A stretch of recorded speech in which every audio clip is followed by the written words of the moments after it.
How's it going, guys? Welcome back to Quinton's and the Gun Guy. This is Unpopular Opinion. This is my opinion, which is probably going to be unpopular.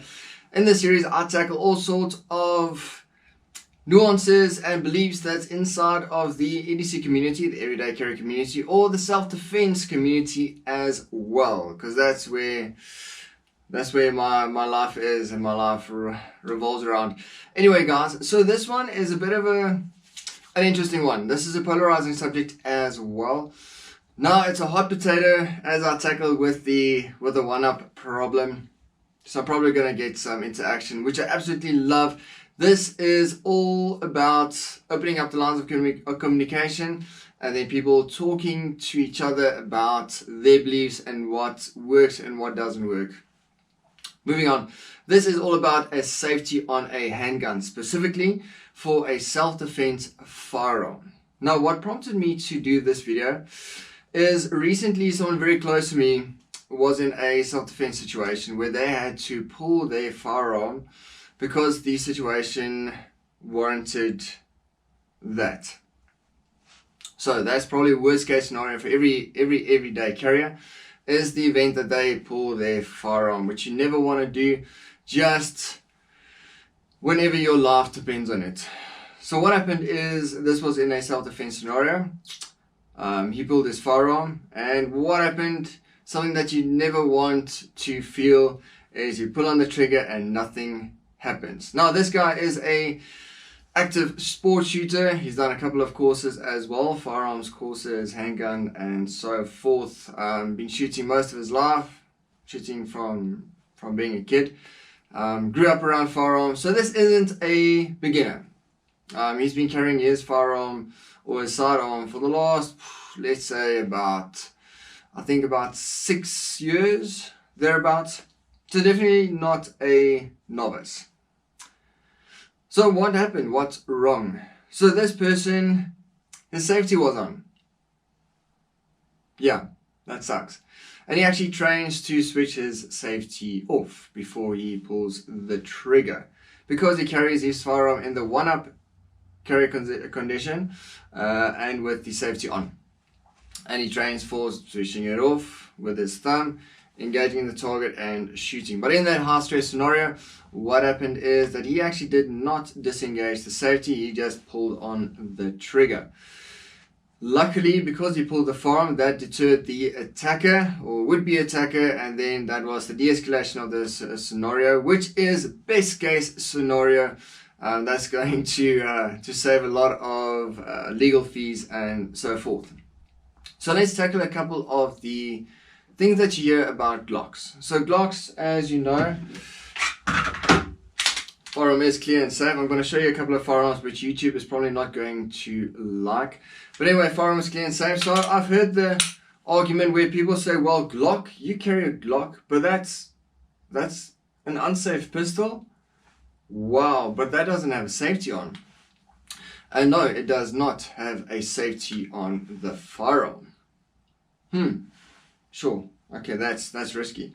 But I'm not going to stand here and say, well, Glock is one of the safest pistols on the planet because of the 3 safety system, trigger safety, firing pin block, all sorts of nice things.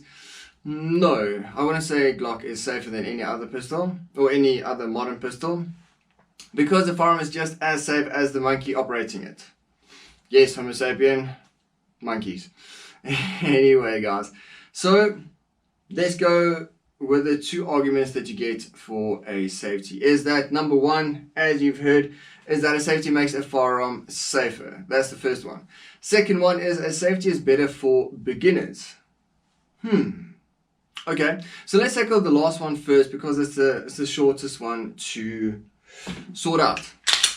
So now you start off with a beginner. You teach them to load a mag inside of their firearm, rack the slide, and now a cartridge is chambered. Keep it in a safe direction, make sure of your target and what's behind it. Keep your finger off the trigger until you are ready to shoot. There's my target. Bang, and I shoot the target. Oh, that's so awesome. Problem with a safety is now you teach someone that, well, there's your safety net. Cool. So now sometimes maybe you have your finger on the trigger, but you don't want to shoot. What does that teach people? To keep their fingers on the trigger, because it's safe, because my safety is on. That's probably one of the worst things that you can do, because that safety net isn't always going to be there. You want to keep your finger off the trigger until you are ready to shoot, is one of the firearm safety rules. Keep your finger off the trigger until you are ready to shoot. Now you've taught someone that as soon as your finger goes inside of the trigger guard onto the trigger, you're ready to shoot, and this firearm is going to go bang when you pull on it. Isn't that an easier way to teach someone to shoot? I think it is. I think it's a lot safer to teach someone to keep their finger off the trigger until they are ready to shoot. Okay, so that's that myth busted. Now the first one, where I said, well, a safety makes a firearm safer. I've seen a lot of people that go directly onto pistols that have this problem where they want the safety as a safety net. Now I didn't have the luxury. I started off with revolvers. Now firearm is clear and safe. This is a revolver. Nowhere on a revolver are you going to find a safety. There's no safety on a revolver. If you pull on the trigger, it's going to go bang like it's designed to do. We'll get to that a bit later as well. But you don't hear people bitching about a revolver being unsafe. Because why? Because a revolver has a long trigger pull for it to go bang. So does that make it safer? I don't think it does. It's still the trigger. You still pull on it. A firearm is designed to go bang when you pull on that trigger. Now let's go to something else that's designed to do a job. Let's look at knives. Now this is a knife that I recently bought. Now it's inside of the holster. We'll get to that now as well. So if I take it out of the holster and I go and stab an apple or cut an apple, this is doing exactly what it is designed to do. To stab and to cut. How cool is that? So wouldn't it be cool if a firearm worked the same way? Well, it actually does. We have holsters for the firearms. So you get an accidental discharge, which is usually caused by a trigger finger being too happy about it. But to prevent accidents, there's a difference between an accident and an accidental discharge. Anyway, to prevent accidents, we have a trigger guard lock. So this blocks the trigger, so something can't accidentally get inside of there, like a shirt or anything else, and then accidentally make it go off. If you take it out, and remember, as we said, if you go to an apple, you cut it. If I go to the trigger, finger inside the trigger guard, and I pull it, it's gonna go bang like it's designed to do. That's pretty interesting. Now let's go to another knife. Now I carry a fox knife dart. Ooh, does that make it dangerous now? So what I did now is I've taken it out of its holster, because it's a sharp edged weapon. That's going to keep it from accidentally cutting someone, exactly like the other knife is when it's inside of its holster.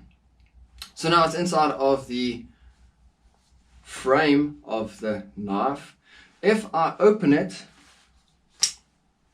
this is made to do a job now. Exactly the same thing. If I go to an apple and I want to stab the apple, or if I want to cut the apple, or for a self-defense scenario, then this is doing exactly what it's designed to do. I took it out of the holster. I'm doing something that makes it effective against the apple. Same thing with another knife that I've got, the Kershaw Emerson. This is a 6K. Same thing as well. I've taken it out of its frame, its holster, to do a job, to cut or to stab the apple. So how cool is that?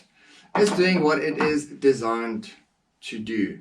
Now, it's exactly like a phone as well. If you unlock the phone and you press a call button, it's going to call someone, doing what it's designed to do. Now, why do you want to put something in between that now, again, to stop it from doing its job, especially in a self-defense scenario? Now, think of all these people that use their safety as a safety net for carrying their firearm in whatever position they want to carry in everyday life. Now, put that person in a competition shooting scenario. How many of those people do you think are actually going to use their safety? They're probably just going to use it for the first round, and then they are going to go, well, shit, I'm a lot slower putting off my safety before I shoot, or I completely forgot to put off my safety and the firearm went clicked, which I've seen as well. So after that first realization where they go, ooh, damn, I actually want to keep my safety off, when they put it off and then try to shoot, they're going to shoot a whole lot faster because there's nothing interfering with the inner workings of their firearm. How cool is that? Yeah, so those two arguments are not valid. So if you think that is absolutely bull dust, please comment down in the comment section. I really want to open up the conversation about safeties. If you've got another reason why you want to carry a safety, except for firearms that aren't double action, like your 1911, like the Browning high power, that's a bit of a different scenario, but then still, again, you can carry it with your hammer back and with the firearm in a holster. That's keeping anything away from the trigger. But if you feel like you might be a bit unsafe and you want to put the safety on, that's a bit of a different scenario. But still, I think it's better just to keep the firearm in a holster and then pull it out once it's ready to shoot. Anyway, guys, comment down in the comment section. Please like, share, subscribe, all those cool things. Send this to your friend that always keeps his safety on, or that bitches about a Glock being unsafe. I'll see you guys later. Cheers.